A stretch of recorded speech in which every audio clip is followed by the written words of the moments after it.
गुरुवार व्रत की विधि और व्रत कथा। गुरुवार या वीरवार को भगवान बृहस्पति की पूजा का विधान है। बृहस्पति देवता को बुद्धि और शिक्षा का देवता माना जाता है। गुरुवार को बृहस्पति देव की पूजा करने से धन, विद्या, पुत्र तथा मनोवांछित फल की प्राप्ति होती है। परिवार में सुख तथा शांति रहती है।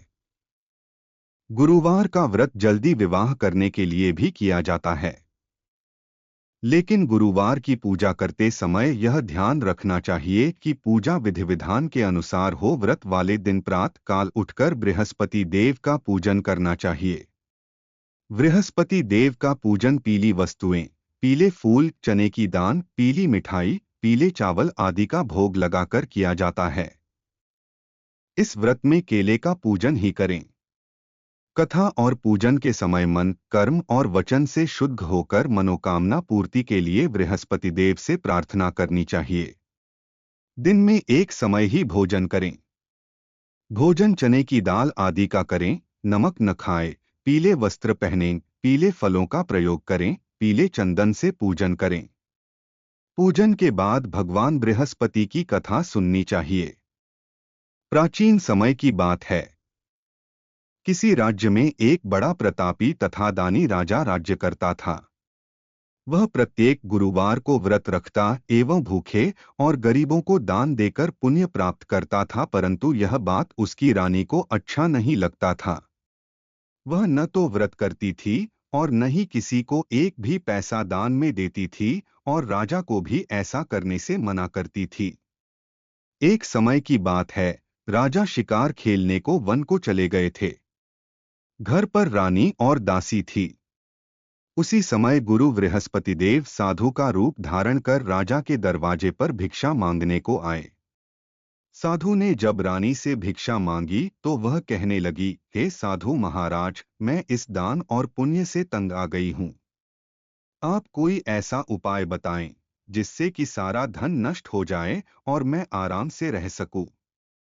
बृहस्पति देव ने कहा, हे देवी, तुम बड़ी विचित्र हो। संतान और धन से कोई दुखी होता है। अगर अधिक धन है तो इसे शुभ कार्यों में लगाओ। कुंवारी कन्याओं का विवाह कराओ। विद्यालय और बाग बगीचे का निर्माण कराओ, जिससे तुम्हारे दोनों लोग सुधरें। परंतु साधु की इन बातों से रानी को खुशी नहीं हुई। उसने कहा, मुझे ऐसे धन की आवश्यकता नहीं है जिसे मैं दान दूं और जिसे संभालने में मेरा सारा समय नष्ट हो जाए। तब साधु ने कहा, यदि तुम्हारी ऐसी इच्छा है तो मैं जैसा तुम्हें बताता हूं तुम वैसा ही करना। बृहस्पतिवार के दिन तुम घर को गोबर से लीपना, अपने केशों को पीली मिट्टी से धोना, केशों को धोते समय स्नान करना, राजा से हजामत बनाने को कहना, भोजन में मांस मदिरा खाना, कपड़ा धोबी के यहाँ धुलने डालना।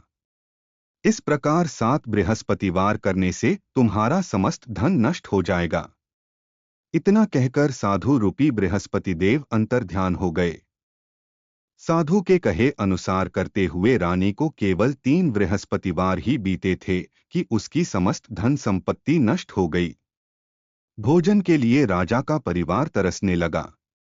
तब एक दिन राजा रानी से बोला, हे रानी, तुम यहीं रहो, मैं दूसरे देश को जाता हूँ, क्योंकि यहाँ पर सभी लोग मुझे जानते हैं। इसलिए मैं कोई छोटा कार्य नहीं कर सकता। ऐसा कहकर राजा परदेश चला गया। वहां वह जंगल से लकड़ी काटकर लाता और शहर में बेचता। इस तरह वह अपना जीवन व्यतीत करने लगा। इधर राजा के परदेश जाते ही रानी और दासी दुखी रहने लगी। एक बार जब रानी और दासी को 7 दिन तक बिना भोजन के रहना पड़ा, तो रानी ने अपनी दासी से कहा, हे दासी, पास ही के नगर में मेरी बहन रहती है। वह बड़ी धनवान है। तू उसके पास जा और कुछ ले आ ताकि थोड़ा बहुत गुजर बसर हो जाए। दासी रानी के बहन के पास गई। उस दिन बृहस्पतिवार था और रानी की बहन उस समय बृहस्पतिवार व्रत की कथा सुन रही थी। दासी ने रानी की बहन को अपनी रानी का संदेश दिया, लेकिन रानी की बड़ी बहन ने कोई उत्तर नहीं दिया। जब दासी को रानी की बहन से कोई उत्तर नहीं मिला तो वह बहुत दुखी हुई और उसे क्रोध भी आया। दासी ने वापस आकर रानी को सारी बात बता दी। सुनकर रानी ने अपने भाग्य को कोसा। उधर रानी की बहन ने सोचा कि मेरी बहन की दासी आई थी, परंतु मैं उससे नहीं बोली, इससे वह बहुत दुखी हुई होगी। कथा सुनकर और पूजन समाप्त कर वह अपनी बहन के घर आई और कहने लगी, हे बहन, मैं बृहस्पतिवार का व्रत कर रही थी। तुम्हारी दासी मेरे घर आई थी, परंतु जब तक कथा होती है तब तक न तो उठते हैं और न ही बोलते हैं, इसलिए मैं नहीं बोली। कहो दासी क्यों गई थी? रानी बोली, बहन तुमसे क्या छिपाऊं, हमारे घर में खाने तक को अनाज नहीं था। ऐसा कहते कहते रानी की आंखें भर आई। उसने दासी समेत पिछले 7 दिनों से भूखे रहने तक की बात अपनी बहन को विस्तार पूर्वक सुना दी। रानी की बहन बोली, देखो बहन, भगवान बृहस्पति देव सबकी मनोकामना को पूर्ण करते हैं।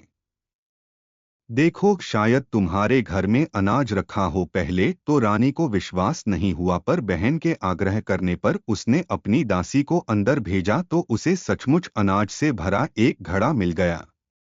यह देखकर दासी को बड़ी हैरानी हुई। दासी रानी से कहने लगी, हे रानी, जब हमको भोजन नहीं मिलता तो हम व्रत ही तो करते हैं, इसलिए क्यों न इनसे व्रत और कथा की विधि पूछ ली जाए, ताकि हम भी व्रत कर सके।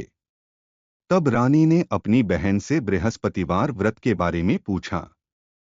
उसकी बहन ने बताया, बृहस्पतिवार के व्रत में चने की दाल और मुनक्का से विष्णु भगवान का केले की जड़ में पूजन करें तथा दीपक जलाएं, व्रत कथा सुनें और पीला भोजन ही करें। इससे बृहस्पति देव प्रसन्न होते हैं। व्रत और पूजन विधि बतलाकर रानी की बहन अपने घर को लौट गई। 7वें रोज बाद जब गुरुवार आया तो रानी और दासी ने निश्चयानुसार व्रत रखा। घुड़साल में जाकर चना और गुड़ बीन लाई और फिर उसकी दाल से केले की जड़ तथा विष्णु भगवान का पूजन किया। अब पीला भोजन कहाँ से आए, इस बात को लेकर दोनों बहुत दुखी थे। चूंकि उन्होंने व्रत रखा था इसलिए गुरुदेव उन पर प्रसन्न थे। इसलिए वे एक साधारण व्यक्ति का रूप धारण कर 2 थालों में सुंदर पीला भोजन दासी को दे गए। भोजन पाकर दासी प्रसन्न हुई और फिर रानी के साथ मिलकर भोजन ग्रहण किया। उसके बाद वे सभी गुरुवार को व्रत और पूजन करने लगी। बृहस्पति भगवान की कृपा से उनके पास फिर से धन संपत्ति हो गया, परंतु रानी फिर से पहले की तरह आलस्य करने लगी।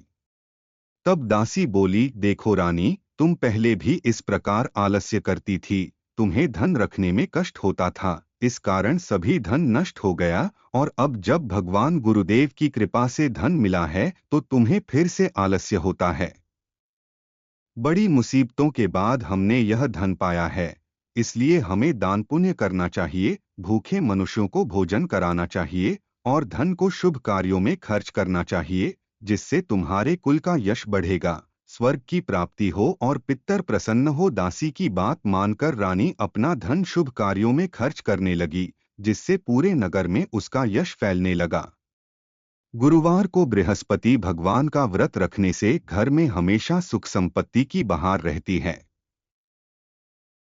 भगवान बृहस्पति की जय। चैनल को लाइक, शेयर और सब्सक्राइब जरूर करें।